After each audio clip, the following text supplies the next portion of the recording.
happy Friday, October 31st. We are done with October, you guys. This is Halloween. Hopefully, my West Coast people are being safe as my East Coast people are wrapping up. If y'all were trick-or-treating or whatnot, I'm going to be honest, I ain't doing none of that, y'all. But what's up, y'all? I got JTrain and Strilla out with me tonight on this cold evening. At least it's cold in the A for James and I.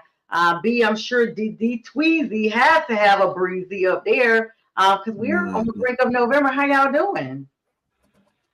Pretty good, pretty good. I hope you're doing well. I'm doing great. What's up, B? I'm good. I'm peachy. Awesome. I'm like Georgia. I'm peachy. Yeah, the cold peaches now. So, of course, shout out to Pink Fanfur, the realest real creator out there. She's the one who does all the promos. What's up, Pink? Thank you so much for having us on your platform and all the behind the scenes ads you do throughout every broadcast. And of course, BA, as he's got up there tonight, our producer extraordinaire for all the beats and hits and all that good stuff. You guys make sure you share this stream. I got a little issue going on with Facebook still, but Pink Fanfur to the rescue. She's sharing. And so what's up to YouTube, TikTok, IG, and everybody. All right, guys, we've been talking about halfway through the season all the last couple of weeks, and it is here. Week 9 is upon us. Biggest news coming out right now. We saw Lamar Jackson last night in that matchup against the Miami Dolphins. And y'all, I do need your opinions on this because either Miami is the team we thought they were or Atlanta was the team we thought they were because Miami looked an absolute mess. I mean, they hung in there for about the first half, but then it was all the Jackson show. And even in Miami, the Dolphins were routed, guys. Did you guys get a chance to watch that on Thursday night football? I watched a little bit of it. I got some of the highlights, or all of the highlights. What were y'all thoughts? And I think it's more of the latter part of what you said. I think it's more the Jackson show. I think Lamar understands the assignment. He understands that they're 1-5, and now they're 2-5, and they have no room for error, especially if they want to win a mediocre AFC North division. Tequila is good for the soul. Yes, I know you've seen watching one of your rivals, Yinzer, come back from the depths of the grave. When it looks like they were in critical condition, but now Lamar's back.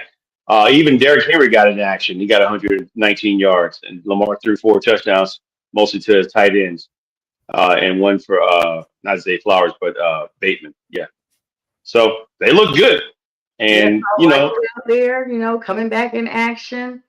But you're right, JTrain. But I mean, well, I'll get B's perspective. Then we're gonna spin back to that part A of that conversation. B, I know it was Yawnsville for the second half of that game, at least. I mean, did we expect anything different from Miami? I mean, coming into this game, I knew really the offense has not been the problem for Baltimore, depending on what quarterback is running it. Cooper Rush was not the answer for Baltimore. That's why they didn't do good in that game with him. But once Huntley came in there, yeah, he did a magnificent job against Chicago. And then Lamar is just like A+ right there. So when you got all of that coming back, I mean, the offense is never the problem. Again, with Baltimore was their defense. Their defense played very well. They did a better job. So going forward, I think that Baltimore will be a force to be reckoned with. Yeah. I mean, but so is it too early to say? Well, I mean, you put this comment up, Yenzer. What's up, Yenzer? And this is what part 2 that I really want to address. The Falcons were beat by these guys, like absolutely dominated. To be honest, it wasn't even really a game, right, JTrain? I mean, it's like just a normal thing. We see a team that's really good, and they're entitled to their one fluke, or is this who the Falcons are? I mean, Penix Jr. is likely not going to play again this Sunday, and so Falcons are going to have their hands full. They're back. He's playing him and Drake London. And Mooney is back too. They're all 3 back. And their defensive end guys back too. But they all were present when they played the Dolphins, except not Penix. I guess all of them were out. Well, still, like we said though, JTrain, your B squad is really the strength of your team. If you have a plan B in place, that's how you can tell if you really have a good squad or not. If all you have are your starters, and Strilla, you know about this because Detroit battled a lot of injuries, and they still were very contentious in last season with no issue. JTrain, your team and my team, when battling injuries, it's very evident. Yeah. If you don't have depth, you might as well hang it up. And I can attest to that, particularly last season. Uh, it's just it's really hard to have the depth, quality depth, and have good players unless you draft well. You pick quality free agents up, and look at San Francisco. I Mm-hmm. mean, regardless of that bad loss they had last year, I mean last week or last Sunday, they were still doing well. I mean, considering what they had. I mean, I think the water, I mean the rubber met the road finally with against Houston, but I still think they have a quality team, and is that you're able to hold steady until you're able to get some of those players back. But when you don't have quality depth like Atlanta probably does not, and New Orleans does not, it shows itself in crucial games that you need. And I think I don't know if that's quite the appropriate statement. I mean, I'd love to say that, but I just think that they have something's missing there. I think it's probably with the coaching. I mean, they have too much talent on that team to really be like what Yinza just said. And I think the coaching is that. I think the coaching is that. I think not having the talent. I mean, you got talent on the floor offensively. They're okay defensively. I mean, actually, they're pretty decent defensively. But they should be winning. They should be winning. I think a lot of it should be blamed on Raheem Morris. Yeah, coaching. 92.9 The Game, the Atlanta Sports Network here, they are all saying that. And sure, I see you are agreeing. What are your thoughts? Because I know we've had some real passionate discussions in the group. Of course, Kevin is supposedly working tonight, maybe working his eyelids closed, who knows? But nonetheless, he's not here. He was with us last week, the Falcons fan that we have. And so, what are your thoughts on this? Is Yeah, this a I coaching mean, issue? it's definitely a coaching issue. You can't go into Carolina and get lambasted and not score any points. And you're supposed to have a good defense. And the coach is a defensive minded coach. So Mm-hmm. what happened there? Then you come home and you're playing against a Miami team that's limping on its last, and you get lambasted by them at home. Mm-hmm. There's something wrong with the process of what the players are. I don't understand. I don't understand if it's the preparation. I don't understand what's going on because they have the talent. Like James said, they got the talent. They could be a very good team, but the coaching is just bad. It's just not working. I don't care what, and Kevo, I don't care what excuse that you use. They Mm-hmm. did. The players ain't doing this. The players ain't doing that. No, dude. It's the coaching. Coaching is prevalent in games. You just got to understand that. It is. Well, I'm gonna say Atlanta has an excuse every year. Every year it's the Well, the mascot. fans do. It's the water boy. It's they didn't open the ceiling for the game, the roof or whatever. Oh, Marta wasn't running on time. I mean, they use every excuse in the book, but the kingdom of God itself as to why they're losing. They never accept that they are just loserville. Every season, this is what the Falcons do. They win 3 or 4 in a row, and Falcons fans get excited. They come back to the stadium. The stadiums are full, and then it happens every year. You guys could Google this. I am not saying this as a hater. I'm saying this as a fact. They get about that 4th or 5th win in a row. Sometimes they've hit 6, and then it goes down. And then they're angry, and they want to fire everybody, and they want to get a new stadium, and burn their uniforms and everything. But this is what the Falcons do. This is what they do. If Kevin doesn't want to accept it because he's in that group that wears do-rags like Michael Penix Jr. So he's supporting that type of behavior. He doesn't have a healthy rationalization as to what's going on. So Yenzer, yes, the Falcons are ASS. Thank you for that comment. It's in the book of Deuteronomy, so I guess I could say ass because it's in the Old Testament. But that's what they are. But anyway, all right, let's move on from them, lest they think that we really care, because we don't. The Baltimore Ravens, y'all, they got in some hot water. Now, we talked about this last week on the show that they were being investigated for basically saying, Lamar's healthy. Then all of a sudden, oh, no, he's not playing. $100,000, which is a lot to all of us on the panel, but not a lot to the Ravens as an organization. Violation of the NFL injury report policy. They listed Lamar, who I'm speaking about, as a full participant. Those words are very key because there's levels of how you can actually enter a player into the game. They're either IR, not necessarily full participant, half participant, whatever, injured participant, possible, things like that. They said full participant on Friday. So he was there, grinning from ear to ear, doing all the downs and all the runs and what have you on Friday before the game. And he was limited, though, to scout team reps. And then they said basically those should have been limited. And those were rules that they broke. And as a result, they've corrected the report, basically now saying at the end on that Saturday that they were going to have him out for that week's game because of a hamstring injury. And they basically accepted the fine, and they know they're guilty, and that's that. I mean, guys, we see this a lot, but the league is really kind of starting to crack down on this because you gotta think about it. People that are not starters, that kind of thing probably goes unnoticed. Like, think of how many people they probably do that with.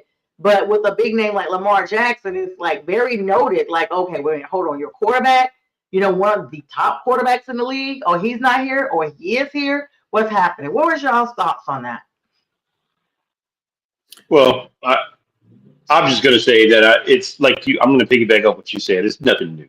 It's just that they're starting to crack down more so on this. These are things that I'm pretty sure it's business as usual with most teams.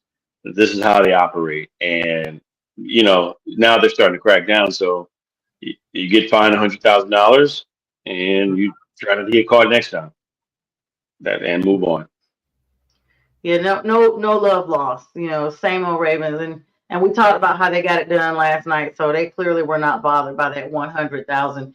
We do got some more injuries, guys. I mean, as we get ready to go into week 9. Hi, Elizabeth. And Elizabeth, I think you subscribed to my YouTube. I got a notification about 30 minutes ago. So thank you so much. And B, thank you for that because I see you know her. Thank you so much for supporting. I got a notification. I was like, who is Elizabeth? So I'm just like, thank you very much. She's on one ass cheek, three toes. Oh, that's the same one. Okay, Liz. Okay, yes, ma'am. She might have to, support her. So thank you so much. It's all love, beautiful. Thanks for coming on tonight as well. Y'all have a really good show, by the way.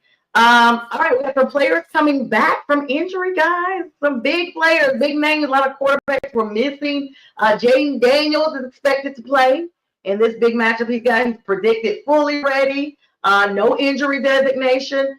He's expected to start in Sunday's game against the Seahawks, and that's going to be critical because the Seahawks have been on a roll. We'll talk about that game here shortly. And he missed last week another hamstring injury, guys.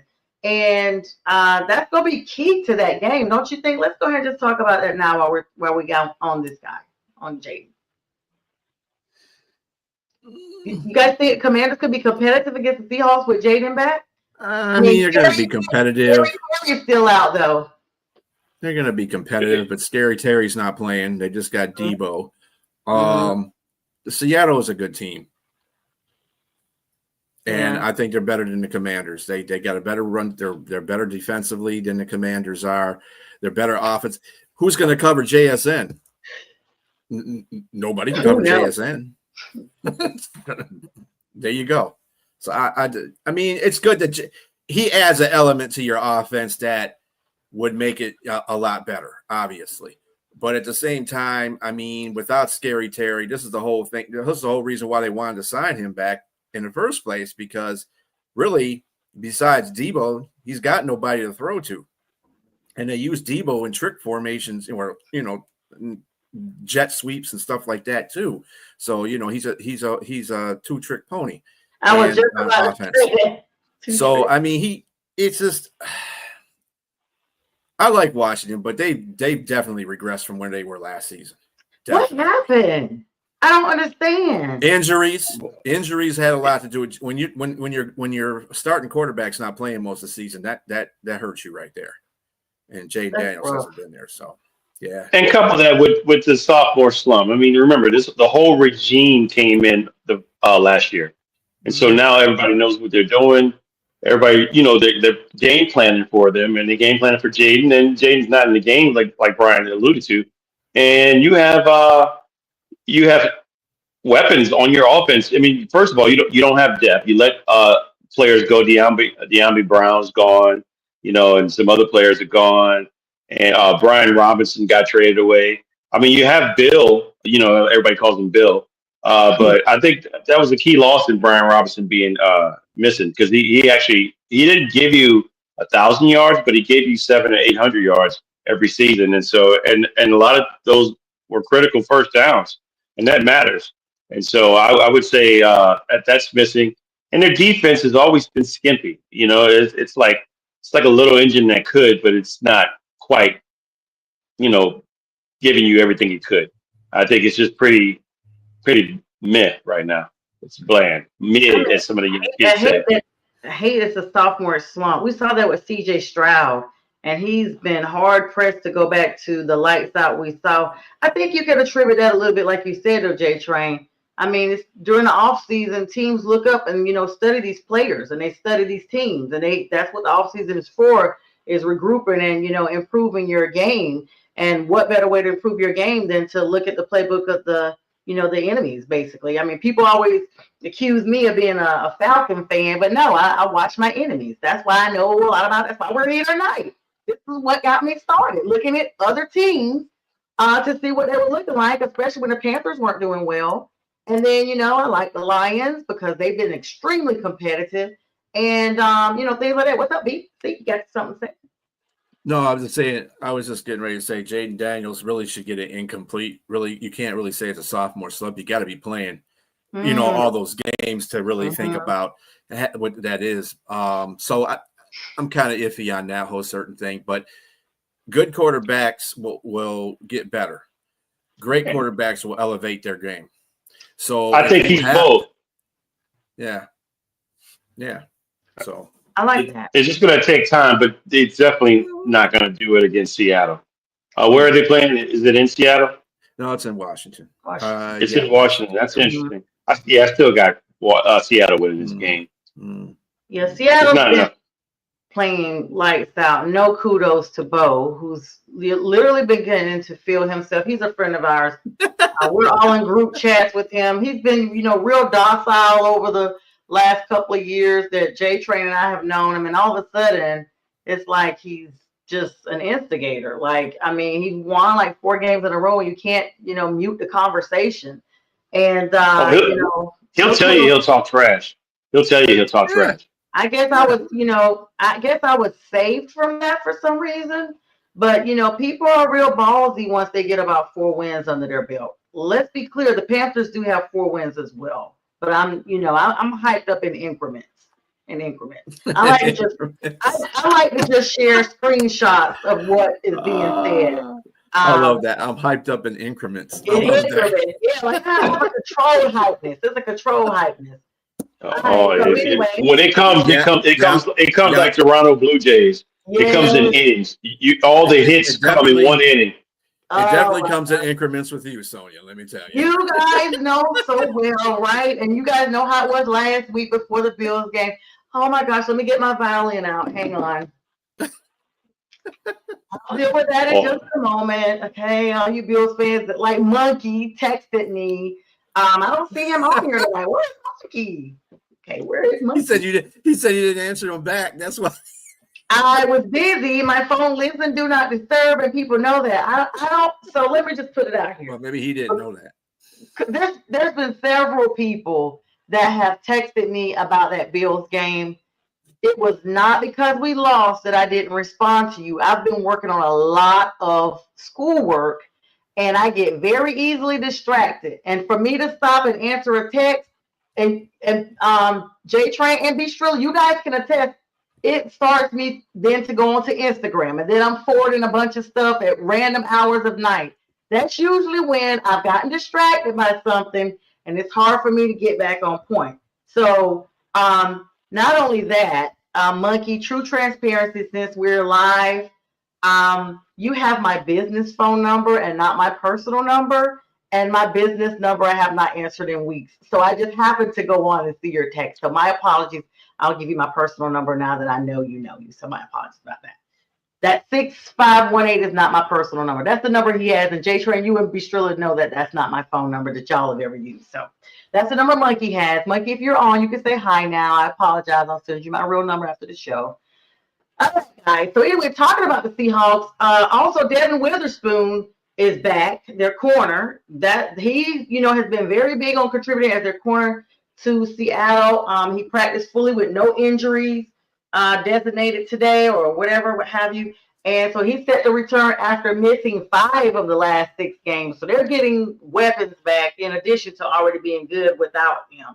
Bryce Young, my beloved Carolina Panther, is returning after I don't even know. Andy didn't look like he ever played in the league. I don't know if he hadn't done any reps or what, or if his uniform was too tight since he hadn't worn it in a while and the circulation was cut off around the arms. But that game was horrible. 3 turnovers, and the Bills capitalized on every one of them. One was a fumble that he just couldn't hold on to the ball as busy as he got knocked down and the ball coughed up and just all kind of stuff. And then it was just the other points they got were not from turnovers. It was just a wrap at that point. I think I saw Super out there kicking a field goal for the Bills at the end of the game because they tried to say that it looked like a Bills home game. The stinking Bills came all the way from New York, got their butts on planes, and tried to take over our stadium. Listen, Panthers fans, if y'all are listening, and I know you are, you have got to stop. I mean, I'm going to be honest. I was a season ticket holder, and I have sold my one seat to another team before, but I always ask my friends first. But if it's hundreds of people in there, thousands of people in there, that means everybody sold their tickets, and that is not good at all. So, anyway, Bryce is coming back. Special guest, Steve. Special guest? Okay, great. Special guest, yeah. I don't know who that is. I don't know. I don't know. So, Bryce is coming back. He had an ankle injury, so it's very, I don't know what that means because I'm still skeptical when players come back, y'all. Please give me your thoughts on this. When players come back from injuries that first week, I don't expect them to be, I know that they're cleared, but I don't expect them to physically be at their best performance. Or do you guys agree with that? Oh, well, nobody's 100% by the end of the season. It's just, you're always going to have a football injury. It's just how much you can tolerate it and play the game. Like, for instance, Scary Terry McLaurin, he re-injured that quad. He came back. Maybe it was a little too soon, but the same injury, he dove, and he re-injured the same injury. So it just happens. It's just the name of the game. It's football. Yeah, that's exactly what I thought. Right, B? You agree with that? Yeah, I mean, we're at that part of the season where, everybody's hurt. So if the team feels that Bryce is ready to go out there, then they're going to put him out there. So. And retire the musty Rusket. I'm Rusket. I did it the wrong way. The rusty musty. The rifle is jam. The rifle is jam. Either one it's all the same for him. Yes. Yeah, so there's that. In fact, the Panthers are activating Hooker, the third string quarterback, as the now backup to Bryce. So Andy has moved to the third string, and the rumors are swirling he may be moved to the practice squad soon, just letting you guys know. So that's a little bit of insider news that is legit. It's not a rumor, it's actually legit. But anyway, he's coming back. Derwin James Jr., the safety out of Los Angeles, is back, guys. He's going to play against the Titans. I mean, I don't even have a thought on that. Like the Titans, they don't even they don't even have to have the opposing team take the field. And I just feel bad for Cam Ward. That's all I. Yes.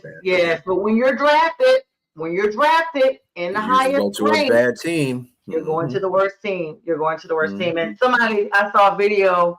I just got to put this plug in there because it's probably applicable to the Titans, not necessarily Cam himself, but they had a hype video of Tua Tagovailoa hyping up the team before the game, and somebody said that Tua couldn't hype them up to fix a sandwich. So I was like, because he was literally, he can't even encourage me to make a sandwich. He can't even hype me up to make a sandwich.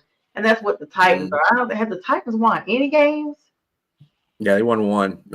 They didn't actually win the game. The Cardinals basically gave them a game because they were just being Laurel and Hardy out there. So that was my point. Did they win it, or was it just the team beat themselves? Yeah, it was Titans just slipped and fell in one. There you go. Lad McConkey, the wide receiver out of Los Angeles, is off of the injury report. He had a calf injury. That's pretty big. Thank you, Lad. I'm glad you are back and safe. You're on my fantasy, and I have seriously missed you. I got beat 2 weeks in a row. So, yeah. Players that are ruled out. Now, this is a big one, and I do want y'all's feedback on this. Mr. Travis Hunter. Mr. I got baptized earlier in the season before a game. Mr. I got married. Mr. I'm going to play on both sides of the ball. This is a knee injury, and he's placed on IR and will miss a minimum of 4 games. We're in week 9. So dude ain't coming back to about week 14. Is this an injury that we kind of all talked about when you are putting yourself on both sides of the ball? Your body is not going to be able to sustain that? I mean, it could be. I mean, it could be just a regular injury. I mean, they've had him playing mostly offense, so I can't attribute it to. I mean, they put him on like maybe I think it's like they had him on like an 85-90% offense now, and they said they were going to do that because they needed the receiver help because Brian Thomas is kind of not picking his slack up a little bit. He needs to get that stuff together. He better. Damn it, he's on my fantasy team. Jeez, he's dropped nine catches. Yeah, so. Dude, I'm dropping them like hot potatoes. They throw a ball and he can't hold on to it. My opinion is that I think going into the draft, I thought that he was kind of frail in his size. He's very athletic, very ball dominant. I mean, in regards to being a defensive player, catching the ball, but that was college. I thought that he should focus mainly on one, and most his contemporaries, former players, who became analysts, thought, particularly like Charles Woodson, Champ Bailey, these guys put their words in and said that they thought that he should play mostly cornerback first and make some spell because those are guys that actually did it. They knew what the game's like, and then at a high level. And so, so Sonja, it could be both. You both could be here, you and Brian, meaning that it could be attributed to playing too much on both sides. But like B said, he played mostly offense. He's been playing defense. But I think for me, in my opinion, it's just that it's his size. He's not getting manhandled because he had like 8 catches, I think, and for 109 yards and a TD. So he was starting to ball out. But I mean, this is probably something that I wouldn't be surprised if this become a merry-go-round, a recurring issue. Yeah, I agree with both of you, what you said, but I still believe the body at the end of the day is still human. And even as athletes, you are not going to defy nature. You're not going to defy, the creation that you are because you're an athlete. And the body just can't take but so much. And even though he's playing, a larger percentage of offense, imagine what he's doing outside of the game. Like what type of repetitions he's getting in practice. What are they, because they have to have him at least on a few defensive plays just in the event they have to use him during a game.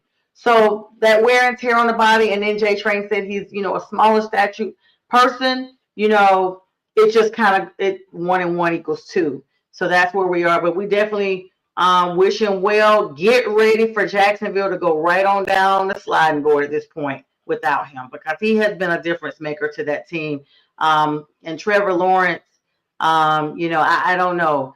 They nailed us down week 1, and they were kind of a hit and miss. And now, we'll talk about the games they have coming up here soon. I don't think much out of Jacksonville. We already talked about Terry Scary. That's Terry McLaurin for the Commanders. Aggravated quad. He's out versus the Seahawks. And you guys talked about him. That aggravation meaning he re-injured, same injury. Jeffrey Simmons, the defensive tackle from the Titans, is out with a hamstring injury, a lot of hamstring injuries. Calvin Ridley, yeah, he's still playing. You guys can't get rid of Ridley. He's with Tennessee, hamstring. And a lot of those guys are getting just injured because Tennessee is just so bad. So everybody's just beating them physically and on the scoreboard at this point. Julian Love, the safety from Seattle, is out with a hamstring injury against the Commanders. Also, Jake Bobo, their wide receiver, has an Achilles injury. So, you know, that means he's out for the duration. And additional Titans that are out are Arden Key, the offensive linebacker. He has a quadricep injury, and Xavier Woods, their safety, has a hamstring.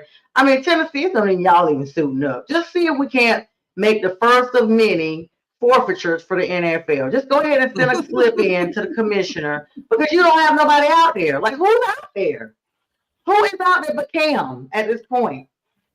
Well, I mean, that all depends on your coaching too. Your coaching can coach them up. They can. I mean, I'm attributed to that for my team. My team can coach them up. You saw what happened when they played against Tampa Bay. They had all four of their starters out in the secondary, and the ones that took over played fabulous. So it's on coaching. So if they can coach them up and play them games and keep them competitive, I mean, I guess that's all that counts right now. Yeah. I don't know what. To answer your question, Sonja, they got electricians, plumbers, pizza delivery guys. Yeah. All those people guys that work for Nissan Stadium, you know, the Nissan factory. They get the factory workers in there. Yeah. Yes. Getting their second shot at life. Chargers got some people out too. Tarheeb Steele, the cornerback with a knee injury. Tony Jefferson, the safety with a hamstring. Hassan Haskins is out. Y'all, it's like you said, this is the time of year. We probably have a whole show of just injuries. Now, these are people that are questionable, though. So these people may or may not play. So get your fantasy list out right now in case your player's name is showing up on here. This is going to be a game time decision for the following people. Cooper Kupp, we talked about him. Wide receiver, Seattle, hamstring. He did not practice today, y'all, after injuring his hamstring yesterday in practice. So he was out already, hurt with a heel and a hamstring. And then he re-injured himself yesterday in practice while he's trying to get cleared to come in. So he's questionable. Mekhi Becton, knee injury for the Chargers, the guard. Will Disley, the tight end out of the Chargers as well. He's sick, not a physical injury, but he's some type of sickness, illness. And Jaron Reed, the defensive tackle out of Seattle. A lot of those players are the main players from those teams that are out. And these are, you know, key games coming up here Sunday. We'll talk about these guys, and then we're going to go into our college spiel. The 1 o'clock game got the Bears and Bengals. Bears are a negative 2.5. Are the Bears onto something here? D, I'll let you go first. That's your neck of the woods. I mean, the Bears are playing. I mean, against the Ravens, they didn't look good. But I think that this is a team that they can get back on a road with because Cincinnati has a very bad defense, and this should set up Caleb for a very good game.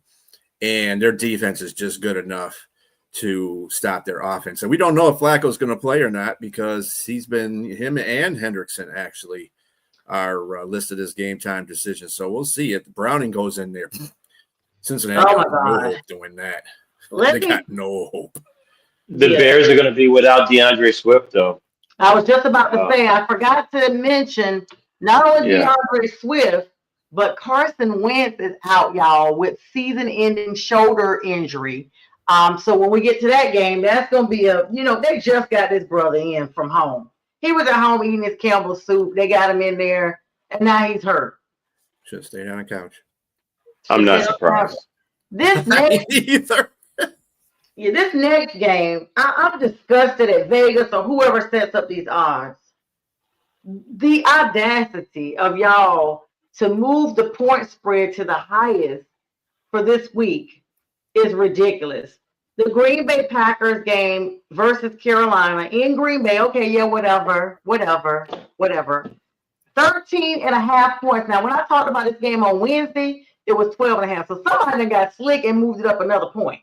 Don't get too twisted. They think, because the Bills did all that. Bryce was not there. Okay. T-Mac, Bryce is coming into his own. I'm realistic. I'm going to say we're going to win, but I'm realistic that we may not. Let me just put that out there. I'm clearly humbled down a little bit after last week's game. JTrain and Bistro, y'all think we're going to get beat by 13.5 points? No. It was 14.5 at one point, too, by the way. No less. I think it's going to be less. It's going to be less. Especially considering Bryce is going to be up there. But the only problem I have with Bryce being such a shorter quarterback, he's going to have a little bit of pressure in his face with those two bookends, and I think that's going to give him some trouble. I think that's going to change the direction. But the way to alleviate that is to give Rico Dotto more carries. Run right at Mike. Do that. Yeah, because Mike is not great. He's not good with run defense at all. So yeah, he knows. They know each other. Like I was telling Nate yesterday, I said, this game's going to be closer to 13.5. That's way too. I hope somebody bets over 13.5 so they can lose their money real quick. Right. Because the Panthers do have a good defense. They really do have a good defense. And I think that's going to be palatable against Jordan Love because right now they got some receivers coming back, but they're kind of hurt on the offensive line. And then on top of that, as far as the offense versus defense, if Micah decides he wants to come up the middle on the Panthers, just change the play and change to a run and have Dotto run right through him. There you go. That's all you do. My apologies, folks. My apologies. Oh, goodness. What's going on? I'm yawning, about to pass out over here. Oh, I thought this was Yawnsville of the game, and I was like, no, that was literally me yawning. Trust me, I know. I had some Coca-Cola. Let me specify. You can't just say Coke no more. I had some Coca-Cola. I got to make it sound like the old school way of saying it. Before I got on here. You got to be politically correct on pop now? Oh, God, yeah, because you like. You got some Coke yesterday? Speaking of Don't do that and say Coke at the same time. Yeah. Speaking of Coke, last night, I don't know if y'all saw my message in the chat. Well, Alan Michaels was wrapping up the end of the game, and he was just throwing shots at everybody. He saw the Dolphins fans have their bags on. He was like, oh, yeah, this is like from the Saints, who became the Aints. And then they were like, yeah, this team, does Baltimore have a chance to go to the Super Bowl? And they were like, well, we know teams who don't. Look at the Browns, look at the Lions. He was just throwing shots. But then at the end of the game, he was like, and yeah, so the Falcons were dropped to 2-7. He was not even supposed to be talking about the Falcons. It was a Ravens game. I'm like, is he okay? Is he on, Coke himself? So just to bring that part back up. What, this one? But anyway. Your funny answer. All right, let's move on. This next game is one I'm definitely looking forward to. Keith Angle, our friend. Keith, this may be the one game I root for you for the whole season. Every team gets one game, even if I don't like them, and this is the game I'm rooting. The New England Patriots versus the Atlanta Falcons. And the Pats are a negative 5.1, and I hope they run the scoreboard up. So I think that's about as close as the game is going to be. I think the Falcons' offense, if they get back together, they got Mooney, London, and Penix all returning, and if you have Bijan Robinson, so I like both running games. I like Henderson, who's picking it up. He's starting to get more carries, and he's starting to look like the running back out of Ohio State. And Bijan Robinson, just give him the ball. Give him the ball. I think that's the key to your success is hand this guy, your star player, your engine, give him the ball. Well, and with the fans last week, they silenced him. Yeah, but he didn't. I think he only had a few carries. So I think he had 10 carries in that game. He had 10 carries in that game. Crazy. So, you got to feed him more than that. And unfortunately, he fumbled one of those. But the point of the matter is, you got to give him more carries. And I think I know the reason why that happened as the game progressed, because it was getting out of hand and they had to go to the air. Yep. So, and Cousins wasn't prepared for all that. So speaking of, he's asking for a trade again. Why not? He's out there now saying he wants to just be somewhere where he could, like, now that we got Carson Wentz and him out, he might get called up. We got a lot of quarterbacks that need, he can go to Tennessee and probably do a little something, little razzle dazzle for them while Cam gets himself together. Or there were talks about. I think we all talked about it in him having a reunion with Minnesota. But the only problem with him is his age versus $27.5 million plus $10 million next season. It's a God. lot of money. So, and to say that you're not sure if he's still the cousin of old, he might be that weird step cousin that you don't want around the house. He's just getting Which he coins for is. nothing. It all depends on how he does Sunday against the Lions. I mean, JJ McCarthy. If he fails bad and he can't move the ball up and down the field, I mean, I think they're going to try to salvage their season as much as possible. I mean, they're still a good team, basically a pretty good team. They don't have any good secondary, but they have good linebackers. They have good front four. Their offensive line is pretty sturdy, although it hasn't been showing that lately. And then they got a pretty good running game too. So, and of course you got the receivers. So, I mean, they got a team that can win some games. They just need a quarterback that's going to guide them through that. And if JJ's not the guy, which he shouldn't have, Minnesota has messed that whole situation up in the first place. They should have kept Sam Darnold. Let's keep it real. Thanks. Because JJ needs to sit down and learn behind a veteran when he is able to play. So last year he couldn't play. He had Achilles, so he can't do nothing. So, I mean, this is just bad on Minnesota. It looks bad for Minnesota. Yeah. On their quarterback situation.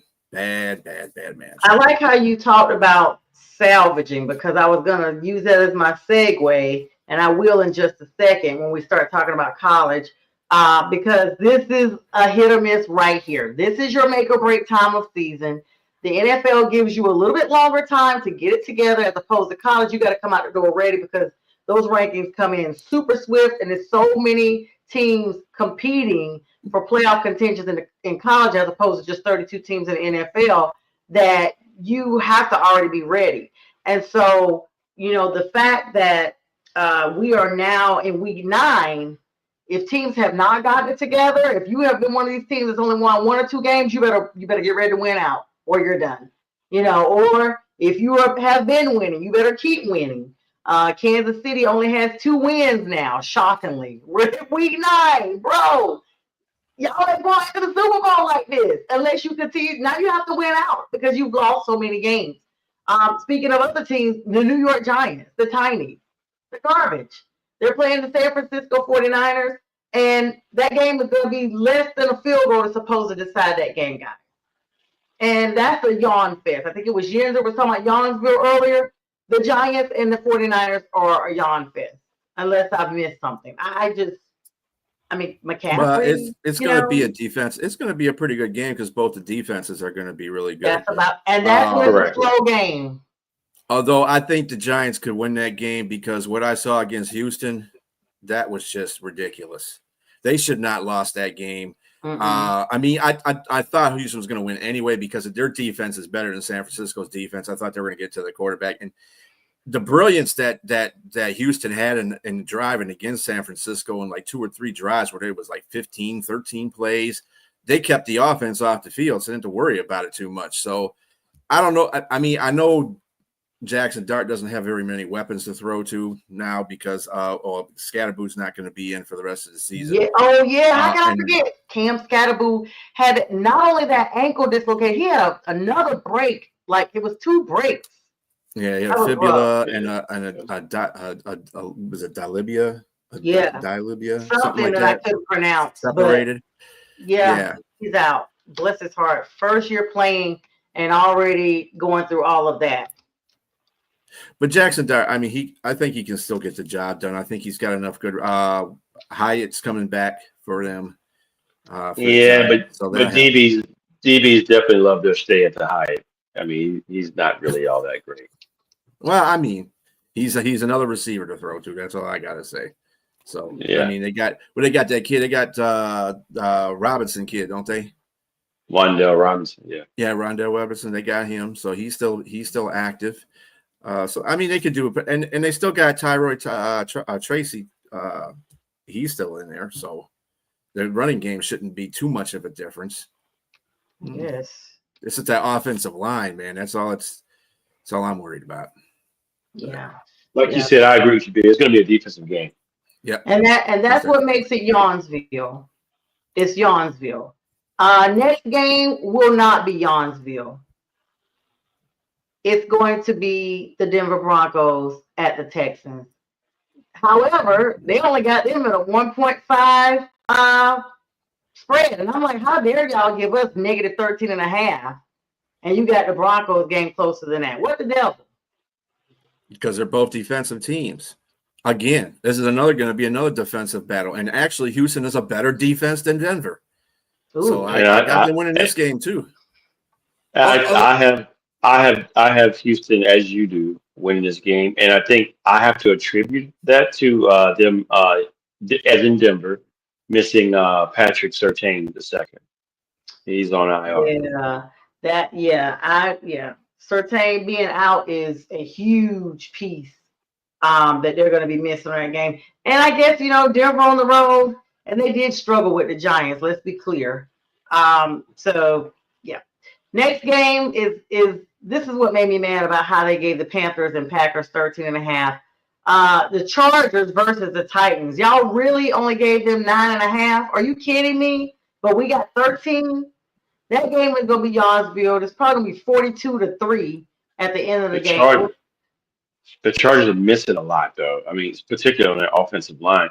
And I don't know if Omari Hampton is back. Would you all happen to know that? Is he back? I don't know. No, he's not back. He won't be back until next week. So they're going to run with Gore Vidal again. I call him Gore Vidal, but he's going to be the running back again. He's a good running back. He's not a bad running back. They're getting a lot out of that rookie. The biggest thing that came to the Chargers was Khalil Mack, though. Yep. When he came back last game, well, he came back the game before that, and I guess he was just getting into the game, and that's why they didn't do very well. But you could tell he was part of the problem that the offense had against them. He looked like the Bears terrifically well. Yeah. What about Joe Alt? Is Joe Alt back? Yeah, Joe Alt's back. He played last game too. Okay. Good. So I don't know. What's your score predictions on that game then? Since y'all are sending these folks back and stuff. Well, it's over. It's over. I said 42-3. Yeah, it's going to be a significant. I think it could be 14 to 21 points. I don't think the Titans usually have good defense, but without Simmons in there, it's going to be. They ain't got no offense. Nope. That's why I was like, send your forfeiture slip in. They're like, nobody. 30-12. I say 30, 12 or 13. Okay. Yeah, that's got good. Yeah. All right. Well, all right. Let's move on. Pittsburgh Steelers coming off of a loss. The Green Bay Packers, Jordan Love making sure that Aaron Rodgers doesn't go down in the little Hall of History, at least not this season, as being a quarterback that beat all 32 teams like the other greats.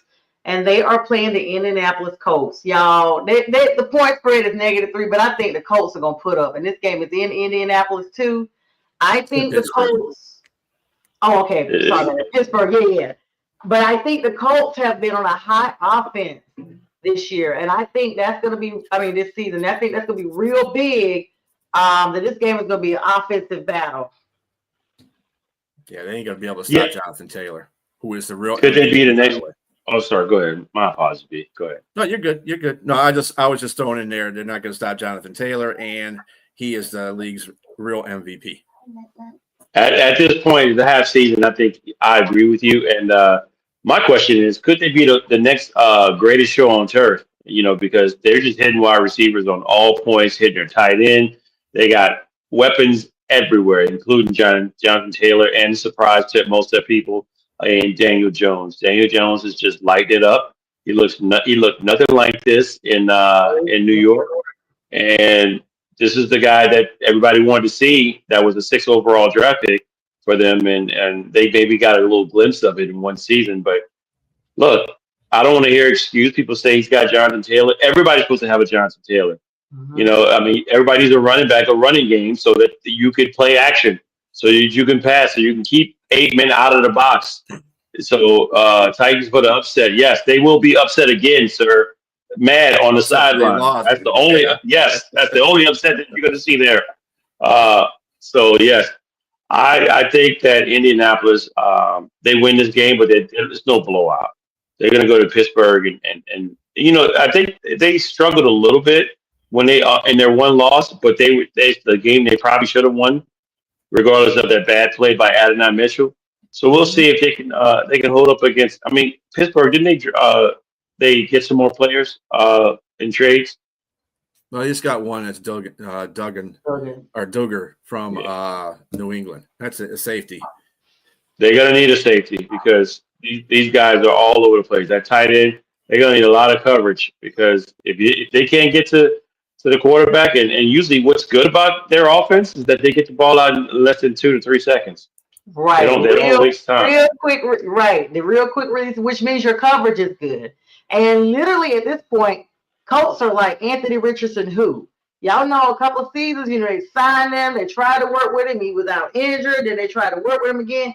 You lost your job, Richardson. I can pretty much, let you know you will never, like Daniel Jones, like you said, this is not the version of him we saw in New York at all. New York wanted him up out of there. The Giants fans were angry. And look at how a difference makes with him being with a different team. I'm actually happy for him. So kudos to them. All right, the big game, B, I'll let you talk about your Lions versus the Minnesota Vikings, the NFC North matchup. 8.5-point spread. Yeah, I think they're going to go over that too. Minnesota's a mess right now. J.J. McCarthy coming back after an injury.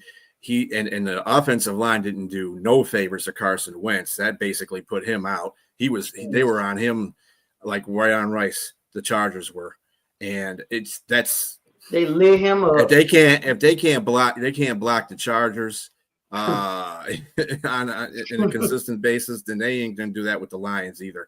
Especially with Aiden Hutchinson, who just came off of a 4-year, $180 million contract that the Lions gave him. 141 guaranteed. So he'll be hyped to play. We're getting some defensive players back. Terry and Arnold will be starting. No Kirby. Kirby has got this game, but Branch is back off his suspension. Talk about he has another chip on his shoulder. As long as he don't slap anybody, he'll be okay. Right.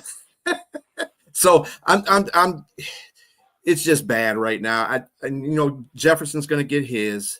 Addison's going to get his. I don't know about Hawkinson. Hawkinson has not been playing well. The running game has been bad for Minnesota. Aaron Jones is not the guy he used to be. I think they should start Mason, to tell you the truth. Because Mason is an underrated back. Yes, he is. He's a very good back. But other than that, the Lions still got their offense, their top rated offense. It's bad for Minnesota right now. If they don't win this game, there's going to be some heads rolling. Let me tell you that right now. So, and heads are definitely going to roll because they're not going to win this game. You got Aiden Hutchinson riding down the street playing his favorite song on repeat, "For the Love of Money." Gotta make that money, man. Gotta make that money. Not playing Cleveland, with that song. Yeah. Bone Thugs and Harmony, baby. Yeah. One of my favorites. So it's going to be the first there you go. Yeah, I was thinking that when I said, maybe not, just not the first when he got it. So, yeah. I like the Lions here. They're just too many weapons. They're ranked 8th on both offense and defense, and they're showing it. They're in their prime. They're rested for one game. That's coming off a bye. So I think, and they're at home. And so I just think they got to, and it's their rival. They want to give their rival. I don't think there's any matchup for Jameson Williams right now, too. So he takes the top of the defense. He can get jet sweeps. He can get it streamed down the sideline. And once he opens up the game, it opens up for everybody else. Man, I just think this will be more than 9 points. Another thing too, Isaiah Rodgers, one of their I would say their best corner, although that's stretching it. He had a couple good games, but he's questionable to come in that game too. So hopefully he plays, at least for the Minnesota Vikings' sake. We'll see. We got about 4 minutes to skedaddle the rest of this and get over. Let's stick with you, James, because next game is none other than the 405 game, which starts off with the New Orleans Saints and Los Angeles Rams. Now, my question is, does Shuck stay in as starting QB, or are they bringing Rattler back? Has Rattler lost a position for the season?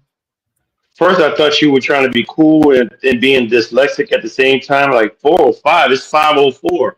But no, I thought you were talking about the area code. It's So cool. yes, You the gotta make time it good for y'all. it's going to be the 504 playing at 405. Yes, exactly. We are definitely. Let me just cool again. Okay. Hmm? Yeah, he did. Yeah, he went to church and got baptized. So You scared to go to All church? right. Rededicating life to the Lord.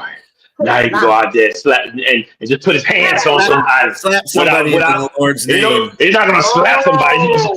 He's going to lay his hand on somebody. I will say I this, beseech though. you in the name of I the Lord. misspoke, JTrain. I misspoke because the point spread in you guys' game is 14. It should be. Probably Good more. Lord. Yes, I mean, we are going up against the Rams. We're going to get against Matthew Stafford, and we're going up against a very good defense. This will be Tyler Shuck's litmus test. It's his first game. The coach has Against a come good on the record and defense. said there will be no switching the quarterbacks. This is Tyler Shuck's moment going forward. So, and I really feel bad for Spencer Rattler because I think he did uh, admirably, up until the last two games. And I think he was really put in a bad situation because ultimately you draft a guy 40th overall. This is the guy that you want to play. And so he's going to play now, and we got to see what we got with him. I'm not going to lie. When he got to the game, he did some things you could see struck a little differently. First of all, he stands at 6'4", so he probably can see a little bit better in the pocket than what Rattler can. Rattler probably has to, do kind of like Drew Brees. Drew Brees, if anybody didn't know, he used to stand on his toes to throw the ball. He was 5'11" though, like bright Yeah, side. yeah. They say 5'10". Spencer's about 6'1", yeah. And so he can throw the ball, but he also has some things he was dinged for coming out of college. He'll kind of get rattled and panic a little bit.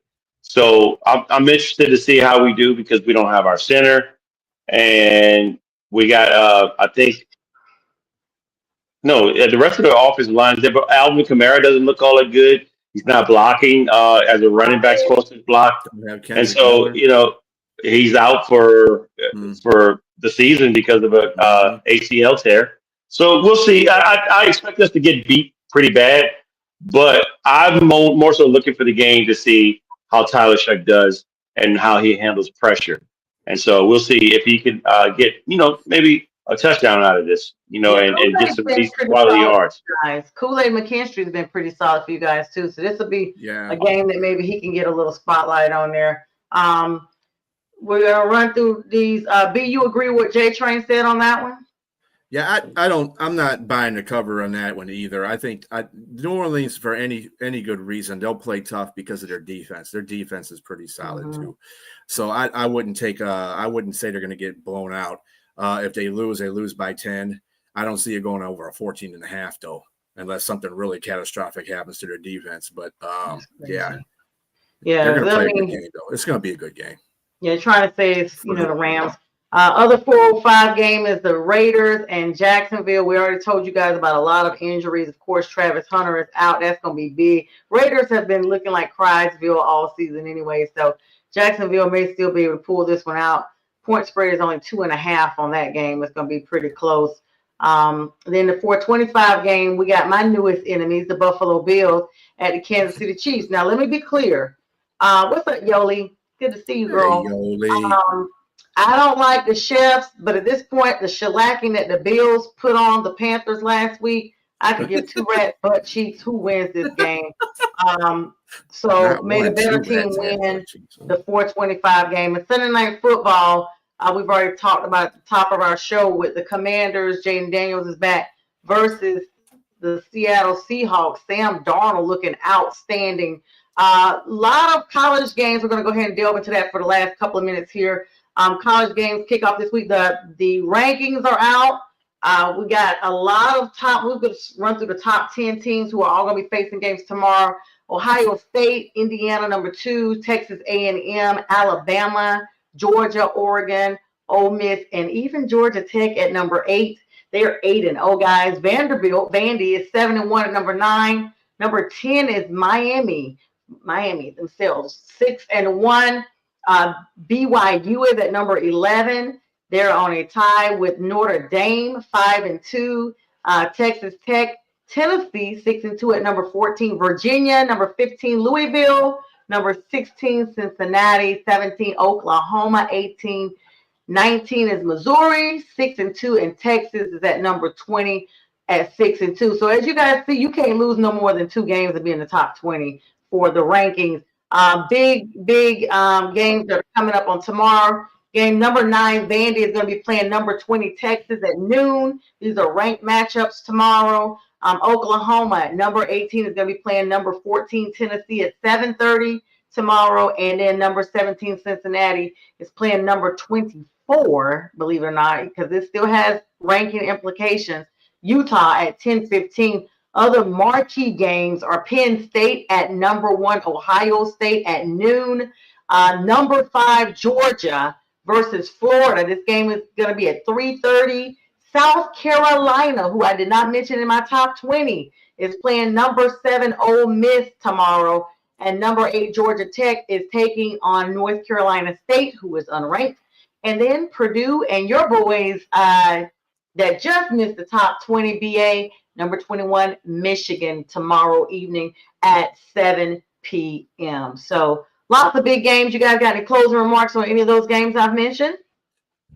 Just another game that's not in the top 25, but that is an important game. My Navy midshipmen are going against the North Texas team, 7-0 versus 7-1. If Navy can win this game, they will definitely be in the top 25 because they have been playing outstanding football, and they're coming against 2 opponents in the next couple of weeks, actually, that are going to be hard. The next week is Notre Dame. And don't sleep on North Texas, though. Do not sleep on North Texas. Yeah. North Texas, they are definitely pretty good. This is a team that Navy. This is one of those teams that Navy needs to beat to solidify how good they are. Because North Texas ain't no joke. They're favored in this game too, by the way. So and that's what it is. It's Upsetville, because if you miss the top 20, 21 being Michigan, 22 being Houston, 23 USC, 24 Utah, 25 Memphis. None of these teams have lost more than 2 games the entire season. So that's the top 25, and these other games have serious implications on the rankings that follow up. Closing remarks. A team that was in the top 25 is no longer. They have 3 losses. Is LSU. We could spend a whole segment talking about them because of all the scandal with the governor and the AD fired and the coaches fired, the offensive coordinator fired. You can talk about all of them all day, and everybody. They've been talking about them all week. And Brian Kelly getting his $54 million, to go fish, pretty much. They said it's a lot. Some random people came up to pay that or something just to be able to end his contract. Was there any truth to that? I think I saw that somewhere, but I didn't read the article. It's Louisiana. I wouldn't doubt it. I mean, it's a matter of they were chanting "Fire Brian Kelly" at the end of that last game. Oh wow! So I mean, I'm torn because I like Brian Kelly, and a lot of people don't like him, but I thought he was great. I thought he was great at Notre Dame, and I like him coaching LSU. I just think that it's kind of like bad luck. You had a couple of top 5 offenses with Jaden Daniel and then Garrett Nussmeier last season, but you had terrible defenses. They finally got a good defense this season, and they just broke down with the offense, and it just didn't work out, man. So I hope that. Go ahead, JTrain. I was just gonna say I hope that we get a really good coach, another really good coach, to come in and take the reins and somebody that has ties to Louisiana already. And I think that's part of the issue. I mean, regardless of not having Nick Saban, who didn't have ties to Louisiana besides being a coach there, or if he would come. If there was a rumor that they're trying to get $200 million for Nick Saban to come out of retirement, Nick Saban's not coming out of retirement. Mhm. And No. someone put Lane Kiffin's name in there. Lane said nobody wants to live in Louisiana. Nobody wants to live in Louisiana. Oh, you know who else they went after? Shepard from the Lions. Yeah. Oh yeah. He said he ain't doing that either. I will tell you guys this. He loves the school because that's his alma mater, but he ain't. I mean, he don't have New Orleans ties, I don't believe. But somebody that may be available real soon, and I mean sooner than later, is Mike McDaniel from the Dolphins. I mean, his name has been rolling around all day. He's probably gonna lose. He's gonna probably be termed really quick. Now that Travis he's gonna be an offensive coordinator somewhere, but he ain't gonna be a coach nowhere. You think Louisiana is the capital for voodoo? It really would be that if he came down there. They be trying to stick pins in voodoo dolls to get him out of there. I would say that maybe who's another name? Joe Brady out of Buffalo. He was the offensive coordinator, passing coordinator for them when they won the national championship with Joe Burrow. So that's another name there. And then yeah, it is a good name. And then there's also John Summerall, the coach for Tulane down in Louisiana, down in New Orleans. So there's a few names out there. Good plugs. All right, we get ready to wrap up here. Want to give a shout out to Michael Vick and Deshaun Jackson, the ex-Cal star. Jackson, in his debut season as head coach of Delaware State, has led their team, the Hornets, to a 6-3 start. That was a really star-studded attendance. We saw Cam Newton. We saw Allen Iverson. A lot of sports greats there in that matchup with them just yesterday evening. Norfolk State is who Mike Vick is coaching. Close game, 27-20 on Thursday night. As they were both, of course, if you guys been living under a rock, former teammates in the NFL. Now both leading HBCU college programs. So kudos to both of those young men. Well, men who lead Norfolk State. That's right. What's Norfolk State's record? What's their record? I don't know. Norfolk State. It made me do fact checks while I'm on there. Thank you, JTrain. Let me just look real quick. Let me try to have myself ready. You guys know I'd be like, Norfolk State's record is, hang on, it's coming up because I know Bia beat me. It's like, you're good. I got, because I have Norfolk State. Siri, what is Norfolk State's record? All right, they have not won. They are 1-8 overall, but 0-10. I thought somebody said 1-8. I thought it was a joke. I thought it was a troll. I wasn't gonna say it. I was like, oh, no, that's not good. State is 6-3 overall and 2-0. Yeah. So one of my best college experiences going to a football game was at Norfolk State. When I was in the Navy, I went to one of their games. Man, it was electric. It was electric. I lived in Richmond for a number of years, and I used to drive through Norfolk all the time and see the big ships out there. Of course, if you guys don't know, because next month is kicking off Veterans Month. So let me go ahead and be the first to wish JTrain and Bistrilla a happy Veterans Month. You all should be definitely recognized more than just one day, 11/11. And thank you for your service, and thank you for your contributions to me as a friend, as a sister, and to this network. And more importantly, thank you for your sacrifices for our country. I'm so glad that you two, made it through. Made it through is what I like to say. And speaking of making it through, this is going to wrap up the end of our October segments for Prim and Proper Sports. Friday with the Fellaz. We will see you all next month. Be safe. Enjoy your weekends tomorrow morning. On November 1st at 8 a.m. sharp, you got JTrain and Bistrilla joined with Jack Hirsch for the big debate show in the morning right here on this platform. And then Sunday morning at 8 a.m. before you head off to church. Get all of your week 9 last minute NFL news from 8 a.m. to 10 a.m. Eastern Standard Time. And be sure, if you can't catch them live, to catch those shows in syndication right here on YouTube, Facebook, Instagram, TikTok, and X. You guys have a great weekend. And God bless. Keep pounding. Go Navy.